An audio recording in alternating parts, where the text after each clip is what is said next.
Olá, eu sou Rafael Maia e esse é o Indúbio Procast, o seu podcast favorito de cultura, lazer, entretenimento, direito, artes, arquitetura e tudo mais que pode ocupar a sua cabeça para o bem e deixar você uma pessoa mais informada. Como sempre, estou com ele aqui, meu grande amigo e financiador, Silvio Teixeira. E aí, Silvinho? Olha só, né? Que ponto cheguei, financiador. Galera, sejam bem-vindos a mais um episódio do Indúbio Procast. Quase soltei o nome do nosso antigo programa, que ainda está vivo em nossas memórias.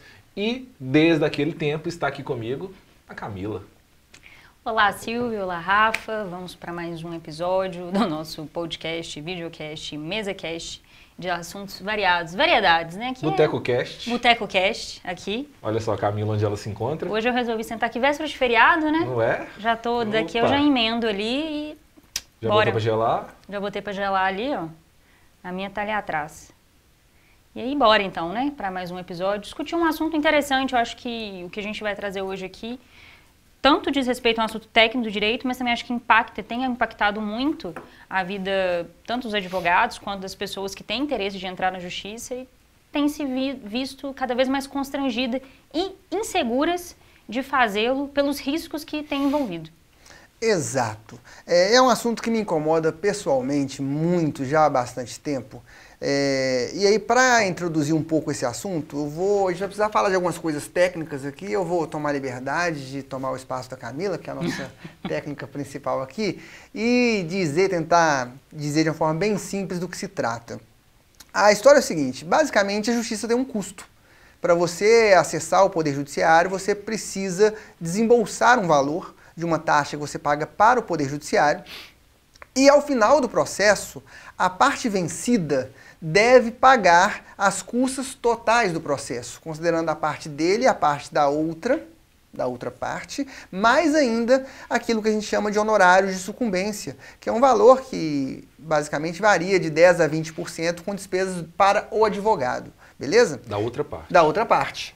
Então é isso, tem um custo processo e quem procura justiça precisa pagar por esse valor, para custear a justiça, no caso da justiça estadual, por exemplo, e para os advogados ganharem o dinheiro deles, além daquilo que foi contratado pelos clientes.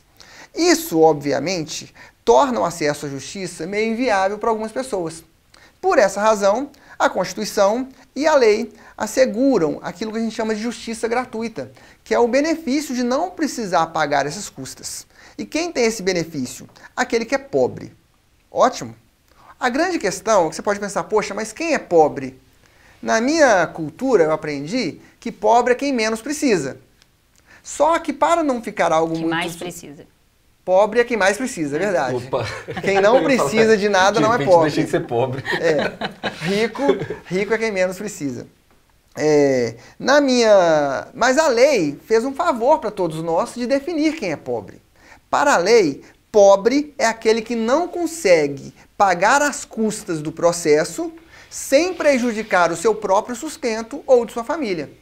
Ou seja, se naquele processo específico se tiver que pagar as custas e os honorários advocatícios prejudicar o seu sustento, você é considerado pobre e a lei e a Constituição lhe garantem o direito à assistência judiciária gratuita. Está definido. E o Código de Processo Civil ainda diz mais, diz que se for pessoa física, basta que ela declare que ela não tem condições e esse direito será concedido. O grande problema, e é sobre isso que nós vamos falar aqui hoje, é que o Poder Judiciário, eu não sei como um todo, falar do Poder Judiciário de Minas Gerais, que é onde a gente tem uma atuação mais massiva aqui, e aí talvez Camila e Silvinho podem falar um pouco sobre a Justiça do Trabalho e Justiça Federal, onde eles também atuam com mais vigência, com mais constância do que eu, mas o Poder Judiciário estadual vem tornando o acesso à justiça quase que proibitivo, porque não consideram essas questões estabelecidas em lei. Começaram a dar uma interpretação muito própria, dizendo que, primeiro, a parte tem que comprovar que ela é pobre, e para comprovar que ela é pobre, pede para juntar declarações de imposto de renda, para juntar comprovante se tem carro, se não tem carro, se tem casa própria, se não tem casa própria. E isso é um problema. Porque imagine vocês um processo que você vai usar uma ação, cujo valor da causa é 300 mil reais. Uma rescisão de contrato de compra e venda, de um financiamento. De um apartamento. Você está endividado, você vai rescindir o contrato. E aí? Exato, bom ponto. Então, eu comprei um apartamento de 500 mil reais. Apartamento 3 quartos. de 3 quartos na região em volta assim, da Contorno, um pouco mais para bem mais o Nordeste, ali, pouco mais etc. longe. Bem 500 mil reais é o valor da causa. Com base no valor da causa, se a gente considerar que o juiz for conservador, ao término desse processo, ele vai ter que desembolsar para o advogado da outra parte entre 50 e 100 mil reais, de 10 a 20% do valor da parte. Se uma pessoa ganha 30 mil reais por mês, ela tem condições de pagar 100 mil reais sem prejudicar o seu próprio sustento? Em 15 dias úteis? Em 15 dias úteis, sob pena de ter penhorado os seus bens? Ou pior, se eu tiver que vender um carro para poder pagar as custas do processo, eu não estou infringindo aquilo que a lei diz? Então, a Justiça Estadual de Minas tem cometido esse absurdo. E eu estou falando de forma muito enfática, porque eu estou muito revoltado com isso mesmo, porque é um absurdo, é um abuso. Porque estão agindo deliberadamente contrário ao que diz a lei. Esse tema é um tema bem delicado, porque o que a gente tem aqui? A gente tem um espaço que parece do que a gente chama de uma criação de uma jurisprudência defensiva. Ou seja, é uma tentativa dos tribunais de diminuírem a litigiosidade, ou seja, as pessoas ou não entrarem ou não recorrerem.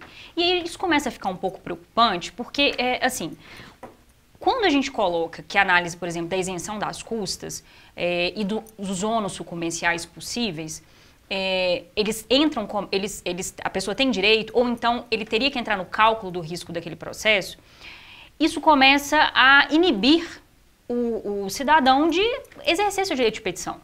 Porque, veja, quando você ajuiza uma ação, você tem a expectativa de ganhá-la, evidentemente. Mas o processo ele se desenvolve naturalmente, né, no seu ritmo, e o resultado daquele processo pode ser tanto exitoso quanto não exitoso, para ambas as partes.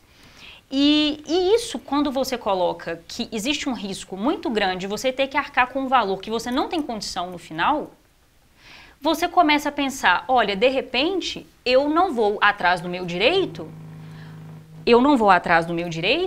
porque eu tenho medo de piorar o meu prejuízo.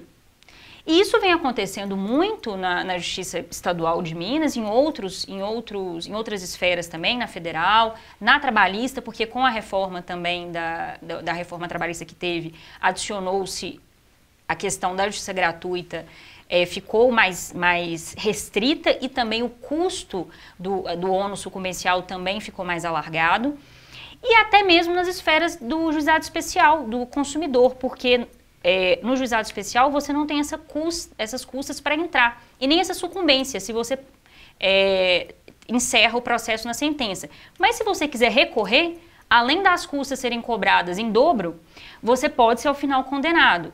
E a insegurança das atuais decisões judiciais, elas inibem cada vez mais a pessoa de falar assim, não, então não vou recorrer, porque se eu recorrer, eu perder lá na frente, o meu prejuízo está alargado. E aí a gente tem situações de cobranças indevidas, que às vezes não é reconhecido a indenização moral por aquilo. A pessoa fala, olha, eu já estou sendo cobrado indevidamente, eu já não ganhei a sentença toda.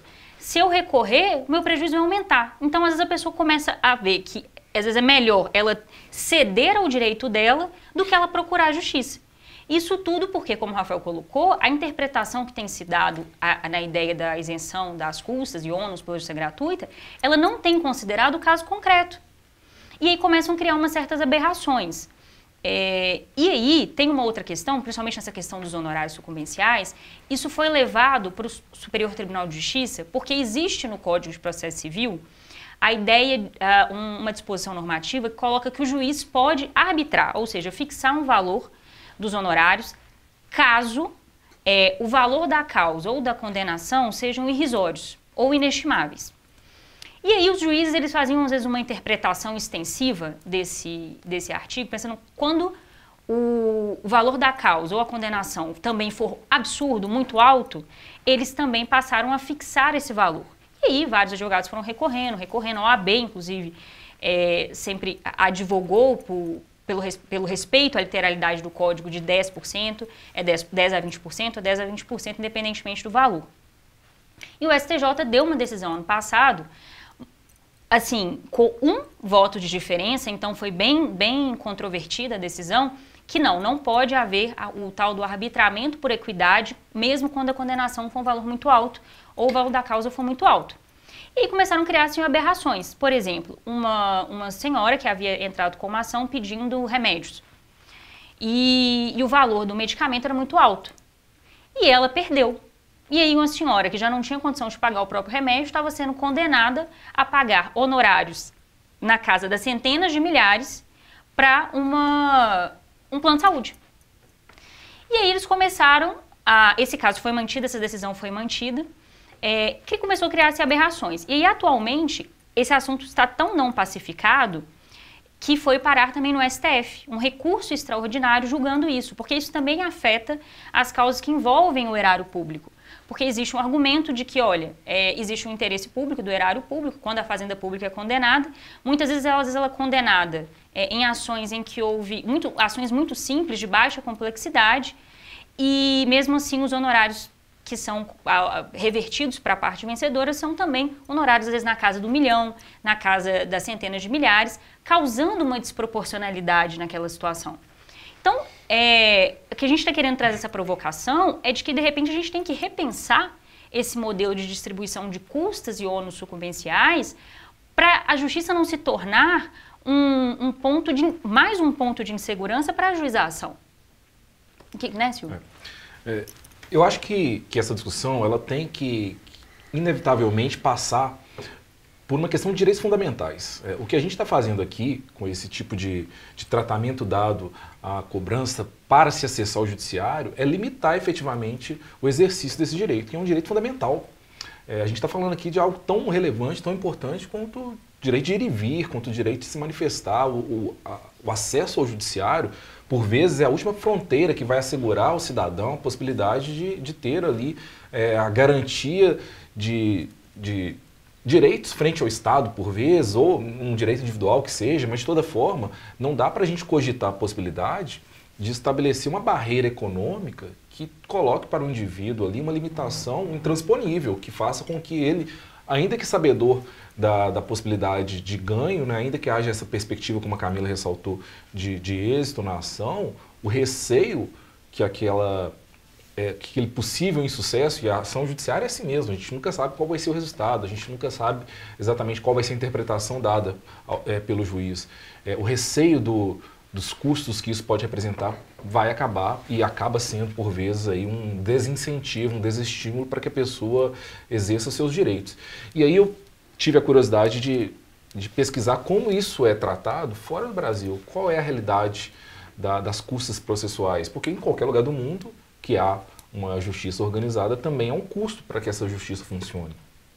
E nesses levantamentos eu achei um dado do próprio CNJ. O CNJ, em 2010, ele fez essa pesquisa, já são dados um pouco mais datados, mas de toda forma, em 2010 o CNJ, preocupado com essa questão das custas, fez um levantamento aí no direito comparado e verificou que existem países, inclusive, de grande porte, um porte semelhante ao Brasil, e países europeus também já com uma democracia e com um judiciário consolidado, que sequer cobram custo do cidadão. Que acho que é a tese que eu advogo, inclusive, né? Esse custo deveria ser do Estado.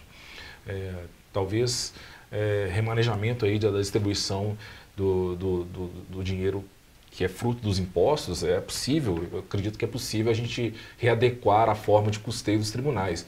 De toda forma, ainda que não haja a gratuidade, os custos que se paga na Europa, só para pegar um exemplo, são muito inferiores aos que a gente paga aqui. Há uma média aqui, eu até tenho esses dados aqui, para a gente não ficar aqui só conjecturando. Nesse levantamento aí de 2010 do CNJ, a gente tem uma média dos custos processuais deixa eu ver qual país aqui, na França. Uma ação que no Brasil, eles partiram fizeram um comparativo aqui de uma ação que teria um custo, um valor da causa por volta de R$100 mil, teria como custas no Tribunal da Paraíba um valor de R$7.157, ao passo que No Rio de Janeiro, essa mesma ação no valor de R$100 mil de valor da causa teria um custo de 2.270, só para a gente ver a disparidade entre os tribunais aqui no Brasil. Essa mesma ação com valor semelhante, fazendo a conversão, se fosse na França, custaria R$378 de custas processuais.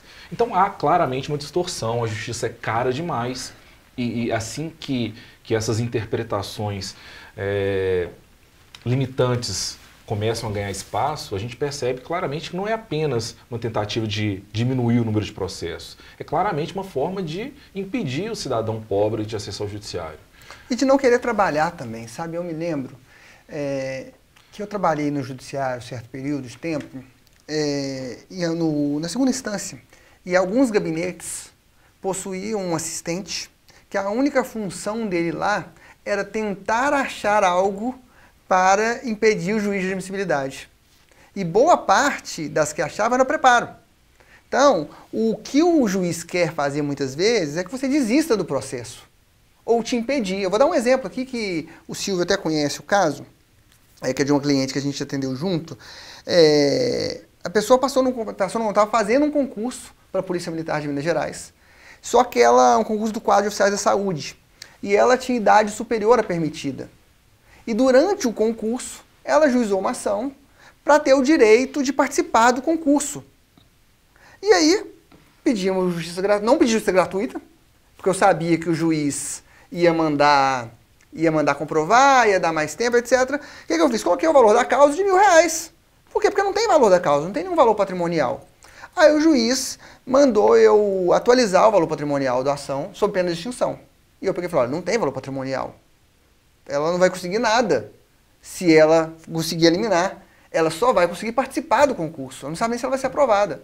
Aí o juiz falou assim, não, como tem expectativa de nomeação, o valor da causa tem que ser 12 vezes o salário que ela receberia quando ela for nomeada. E aí eu peguei e falei, poxa, tá começando o concurso agora. O salário era R$9.000, vezes 12, tive que colocar o valor da causa de quase R$100.000. E aí, e pagar custas. E pagou as custas. E até hoje não teve liminar. Só que a pessoa não foi aprovada. Ou seja, ela movimentou o Poder Judiciário para uma expectativa de direito, a expectativa não se verificou, ela teve que gastar uma grana grande para aquela ação, sendo que não precisava mesmo, porque não faz sentido. E aí você vê que é claramente, sabe, um modelinho pronto, olha, comprove ou pague sob pena de extinção. E aí, na hora que eu virei para ela, eu falei, olha, tem esse problema, eu acho que você tem condições de ganhar a ação, só que vai te custar tanto. E ela achava que ela tinha condições de ser aprovada, acabou não sendo, está ali perto do número das vagas, etc. E para ela também, ela falou assim, olha, não importa, eu quero muito fazer o concurso. E aí se submeteu a pagar um valor absurdo. Sendo que, e aí de novo, é isso que mais me incomoda, sabe? Nesse contexto, a lei nesse caso é muito clara. E é muito clara pró-cidadão. E aí o Poder Judiciário simplesmente decidiu não aplicar. Na hora que eu vejo que o Código de Processo Civil fala expressamente que se for pessoa física, basta a simples declaração, e quando você junta a comprovação, o juiz arruma 1 milhão de coisas para você comprovar. De ofício, não é nem provocado pela parte. Provocado pela parte adversa, que tem o direito de impugnar a sua justiça gratuita.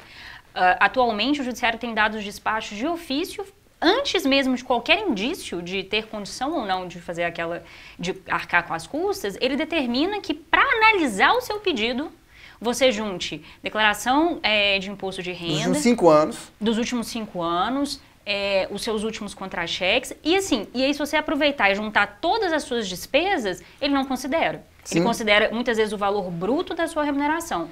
E muitos juízes eles têm usado como parâmetro o limite de remuneração aceito pelas defensorias públicas estaduais, né, daquele tribunal, para receber um caso de um assistido, porque a pessoa tem direito à assistência da defensoria até um limite de renda. Então, muitas vezes eles utilizam desse parâmetro. Outros não. Outros é basicamente uma renda mínima. A pessoa, você consegue ganhar um salário mínimo, um salário e meio, mas é aquilo. A lei fala, inviabilizar o seu próprio sustento. Se sua renda está totalmente comprometida, como que você vai desembolsar R$2.000? E você vê, tem essas disparidades que o Silvio trouxe aqui dos tribunais, de custas, né? O Tribunal de São Paulo cobra 1% do valor da causa. Aqui não, aqui são umas faixas. Então, nem parametrizado ao longo do país isso é. Parece que o CNJ está liderando o esforço para tentar dar uma organizada, né, de forma mais padronizada, pelo menos, nessa definição das custas, especialmente da parte das custas iniciais. E aí tem tido uma discussão, uma tentativa de limitar a proposta inicial que parece estar na pauta, é limitar a justiça gratuita para pessoas que têm uma renda de até 5 salários mínimos. E, de novo, vai naquele problema que o Rafa trouxe no início. Né? Não é exatamente o valor que a pessoa ofere, né, dos rendimentos, que vai definir qual é a condição financeira dela. O cara pode... Eu já tive um cliente que a gente até conseguiu sucesso na ação dele, ele era um aposentado, um fiscal federal aposentado, que tinha uma renda acima de 25 mil reais de aposentadoria. Só que ele gastava 30 mil por mês. Esse cara tem condição de custear uma ação sem comprometer o sustento? Ele morava numa casa em que a filha separou, foi morar lá, levou os filhos, ele pagava a escola do neto, pagava a faculdade do filho mais novo, pagava aluguel, pagava todas as despesas sozinho com essa aposentadoria dele. E de repente ele mostrava, falou, doutor, dinheiro não dá, eu estou pegando empréstimo para pagar conta diária. E de repente, quando questionado a justiça, foi impugnada a justiça gratuita, eu demonstrei ao juiz, a pobreza aqui não está ligada à renda bruta. Obviamente, para a gente considerar a condição da pessoa custear ou não esse processo, vai estar muito mais ligado à renda líquida dele, né, descontada todos esses gastos que a gente tem no dia a dia, para poder fazer algo razoável perto daquilo que o Rafa está insistindo aqui, do que a lei estabeleceu, na declaração de que a pessoa tem essa condição de pobreza legal. Quer ver o que é quando é mais absurdo ainda? Quando você não procura o judiciário, mas o judiciário chega até você. Sim, quando você é réu. Sim. Então imagina, a pessoa juiza uma ação contra você, você não procurou o judiciário, e aí no final de tudo, você perde, porque de fato você não tinha direito, você ainda tem que custear aquilo tudo ali. O que é mais absurdo ainda. Isso é comprovado, não tem condições nem de pagar o que agora eu fui condenado a pagar, mais ainda as custas do judiciário. E aí, a gente pensou muito antes de trazer esse tema para cá, porque, poxa, é uma questão muito ligada para advogados só, mas não só. Você pode estar aí... aí certamente pode em algum momento se deparar com esse problema. Isso. De repente ter que suportar o custo aí, às vezes não sabe disso, né? E às vezes você nem ser informado na hora, né? Exatamente. Porque essa é uma conversa, e por experiência própria, que normalmente, ou não vou falar normalmente não, porque talvez eu seja leviano, mas que muitas vezes o advogado não tem com o cliente. Naquela mesma história de falar assim, olha, quantos por cento de chance tem de ganhar? Semana eu estava falando isso com a cliente, falei, olha, eu não posso dizer isso. Embora eu acho que o seu... Tem ficado cada vez mais difícil. Embora eu acho que você tenha... que o seu pedido tem muita plausibilidade, não posso falar nenhuma porcentagem. Porque se eu te falar 99% e der 1%, vai parecer que era o contrário, que eu quis ganhar o seu dinheiro. E mais, o que eu vou te falar aqui, e é uma conversa muito difícil, porque parece que eu estou depondo contra o meu próprio trabalho, são os riscos do processo. Então, mais do que falar a chance que você tem de ganhar, eu quero te dizer quais são os riscos. Porque a maioria das pessoas não falam, de novo, algumas pessoas não falam, e quando o risco de fato acontece e a pessoa se vê, depois de ser frustrada, a expectativa de ganhar um processo, receber a surpresa que ainda tem que custear um valor a mais, então além de não receber aquilo que eu acho que eu tenho direito, ainda tem que pagar. Esse é um momento difícil demais para o advogado, né? Para Muito. contar isso para o cliente, que ele chegou lá para ganhar algo, está saindo devendo, a culpa é sua. É o segredo de falar antes, né? Sim. Essa abordagem de, olha, eu preciso então com você te falar quais são os riscos desse processo, né? De novo, eu acho que tem plausibilidade o que a gente está pedindo aqui, vou trabalhar arduamente para conseguir que você tenha o seu direito respeitado e garantido, mas eu preciso falar os riscos. E depois de ouvir os riscos, você vai decidir se você tem interesse ou não em prosseguir com a ação. Só que da forma como estão hoje, muitas pessoas falam, não, então eu prefiro não seguir. Se o risco é esse, eu prefiro não pedir. Porque, de novo, imagina você, o caso da Camila é ótimo. Poxa, eu comprei um apartamento de 500 mil reais, a construtora não me entregou, 3 anos depois, eu estou aqui com problemas, achei uma outra oportunidade, quero rescindir o contrato. Vou discutir isso na justiça? Vai. Só que você tem um risco grande de não ganhar e, não ganhando, pagar 20% do valor disso para o advogado da outra parte. E aí você fala, poxa, além de não receber os meus 500 mil de volta, eu tenho que pagar mais 100 para a pessoa que me fez raiva. Então... E eu acho assim, que é importante a gente colocar que quando às vezes estamos lidando com duas pessoas físicas nos polos, né, tanto como autor e como réu, às vezes um desentendimento, uma batida de trânsito, né, vamos supor, você teve um envolvimento em uma batida de trânsito em que as pessoas ali têm uma divergência, quem estava certo, quem estava errado. Quer dizer, a gente leva para o judiciário dúvidas, conflitos, né? Então, muitas vezes, o réu também tem uma convicção que estava certo. E por isso, você fala assim, olha, mas ele está errado, tudo bem, ele tem que pagar, mas nem sempre o réu tem a convicção que ele estava errado, né? Então, às vezes, ele tem a convicção que ele estava certo, né? O que vai se firmar no processo, a partir de provas, a partir de análise, etc., é algo que a pessoa, às vezes, não tem essa consciência. Então, dando um exemplo, às vezes, duas pessoas físicas, às vezes, um contrato entre duas pessoas físicas em que houve um desentendimento, a parte, ela não concorda com os termos, que aquilo está sendo rescindido e etc. E aí você começa a ver um risco para essas pessoas de entrarem na justiça, ou mesmo quando elas são surpreendidas por uma citação, né, para comparecer. Recentemente eu recebi um caso em que a pessoa foi lá, comprou o terreno antecipadamente, tudo certinho, tranquilo. E agora esse terreno está sendo acusado, essa compra está sendo acusada de fraude de execução, porque posteriormente à compra dela, o antigo dono começou a ser processado por execução. E aí, em São Paulo, aí a gente tem que apresentar uma ação se defendendo disso, só que o STJ já falou, o valor da causa nesse tipo de defesa é o valor da penhora, 148 mil. São Paulo, 1%, 1.400 e poucos reais por uma coisa que você nem tem culpa, que você fez tudo certinho. Então, assim, e se lá na frente o juiz entender que houve algo estranho, mesmo você tendo tomado todas as cautelas possíveis, etc., você ainda tem que arcar com 10% disso. Então, quer dizer, eu tenho uma opinião, assim, polêmica, até como advogada, que eu penso que essa questão, por exemplo, de custos e ônus sucumbenciais tinham que acabar. Né? Então, assim, mas você paga para jogar da outra parte, você já não recebeu? Claro. Igual a Rafa falou, é sensível, porque, né, a OAB, por exemplo, advoga muito pela manutenção dos 10% e 20%, mas é que quando eu penso na desproporcionalidade disso, muitas vezes, é o que eu reflito e penso que, às vezes, você está sendo remunerado às custas do sustento e da viabilidade da vida de outra pessoa. E o seu cliente, muitas vezes você celebra o contrato com o seu cliente vai te pagar se ele tiver êxito. Né? Então, assim, quem te contrata é o seu cliente. Né? Então, eu acho que é um tema que tem causado uma obstrução ao que o senhor falou, que é uma garantia fundamental, que está na Constituição, que é o próprio acesso à justiça, que é o direito de petição. Então, e isso tem ficado cada vez mais comum. Eu já começo os meus atendimentos falando disso. Olha, o risco é esse. E aí as pessoas, principalmente com esses recursos no juizado especial, estadual e federal, recentemente com que a gente falou assim, olha, eu falei com ele assim, ó, tecnicamente eu acho que tem muito fundamento o recurso. Existe uma tendência baixa de reformas, né, das decisões judiciais de primeira instância, mas o que mais me preocupa aqui é o risco da sucumbência. Ele falou, olha, eu já tomei um prejuízo contra a Caixa nesse processo, eu não vou arriscar aumentar meu prejuízo. Então, nós estamos deixando de acessar o duplo grau de jurisdição, que é uma garantia fundamental, por medo do que a justiça vai impor de condenação de custas. Quer dizer, fragiliza demais o direito da pessoa, né? O direito fundamental aqui, acho que isso esbarra muito na ideia de um Estado democrático de direito, o judiciário como um pilar disso e como o principal meio de solução de conflito que nós temos. Quer dizer, o nosso principal meio de solução de conflitos, hoje em dia, ele tem um risco muito grande. Além da insegurança das próprias decisões, né, das variações, temos aí agora um risco pecuniário.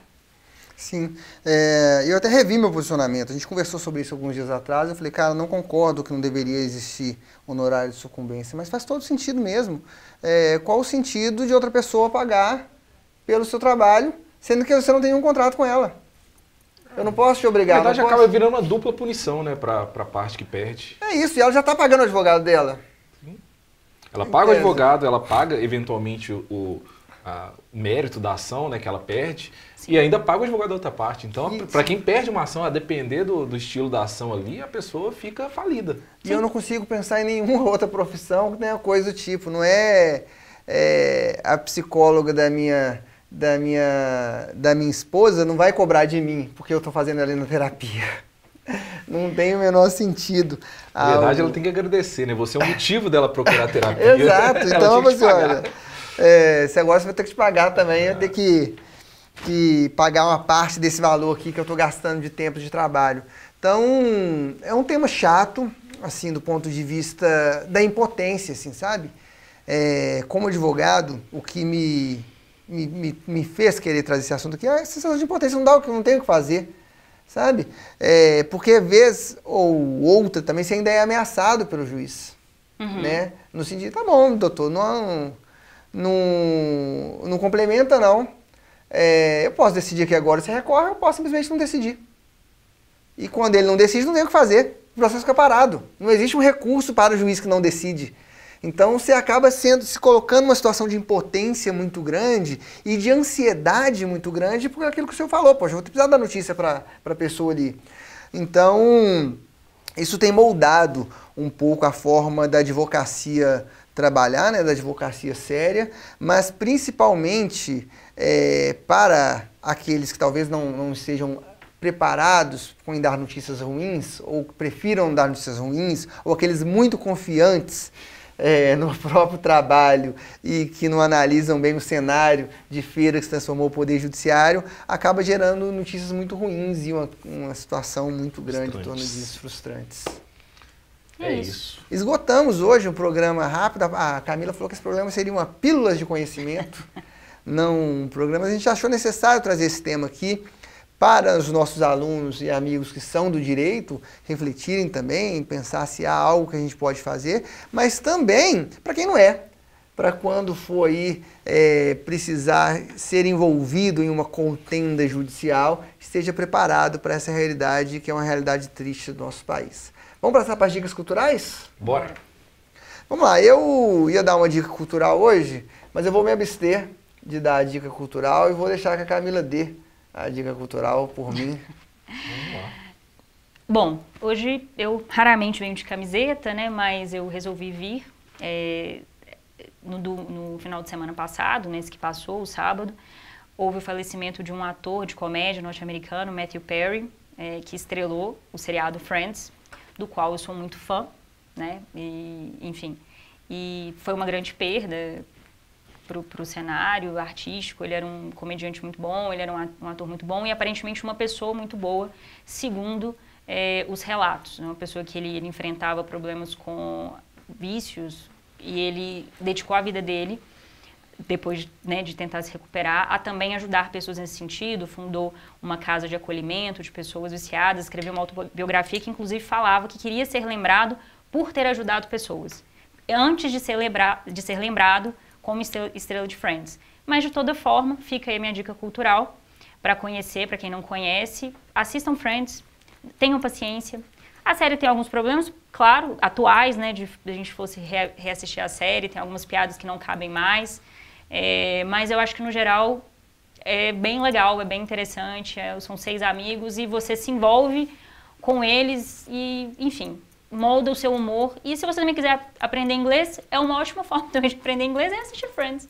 Sim. É isso aí. Com legendas em inglês. Com legendas em inglês, que foi assim mesmo que eu fiz. Maravilha. Eu também, meu inglês, que como você sabe é um inglês jamaicano, ele também foi aprendido em Friends, assistindo legendas em inglês. Friends e Two and a Half Men. Muito bom. Eu tenho uma dicasinha, já pegando um gancho da Camila e também rendendo aqui minhas homenagens ao Matthew Perry. Matthew. Ele não é, talvez, para mim, tanto quanto é para Camila, porque ela é uma fã da série, mas eu gosto do ator e acho que a Camila erra quando chama ele de um ator de comédia, porque ele tem dramas maravilhosos também. Inclusive tem um recente, um dos últimos trabalhos dele, que está na Netflix, que é Não Olhe Para Cima. É assim que chama? Não Olhe Para Cima? Aquele estrelado pelo DiCaprio, sim. Ele participa desse filme, é um filme muito legal. Sobre negacionismo, né? Isso, que ele faz uma crítica. Esse filme já foi dica cultural no Espírito Santo Podcast. Ótimo. Então fica reforçada essa dica para ver o trabalho dele, um dos últimos trabalhos dele. Esse filme é de uns 2 anos atrás, no máximo, né? Sim. E é um filme que ele já é um pouco mais, né, desgastado pelo tempo, né? Aquele jovem de Friends que tanto nos fez rir, mas mostrando também outras faces do trabalho dele. E para quem é fã de Friends como a Camila, tem na HBO Max o Friends, A Reunião, que é um reencontro da galera agora, 17 anos depois que a série... Anos depois. Dos atores ou dos personagens? Já? Tá, 20. Acho que a reunião foi com 17 anos. Com 17 anos de reunião, os atores se reencontram todos eles e conversam sobre, né, a série, sobre aquilo que eles viveram, essa experiência bombástica que foi Friends, que mudou uma geração, embora não seja a minha preferida do gênero, né, Camila? A gente já discutiu isso aqui. É uma série que realmente marcou a época. Fica a dica. Vou dar uma dica pro futuro, então. Não percam, vem aí Opaí 2. Opaió. Opaió 2. Dica pro futuro, assistam. Quem não assistiu o Opaió 1, assista também. Primeiro. Tem um dos meus diálogos favoritos do cinema brasileiro. Beleza? É isso então. Um grande beijo, um grande abraço. Tchau, tchau. Mostra a Camila lá. Tchau.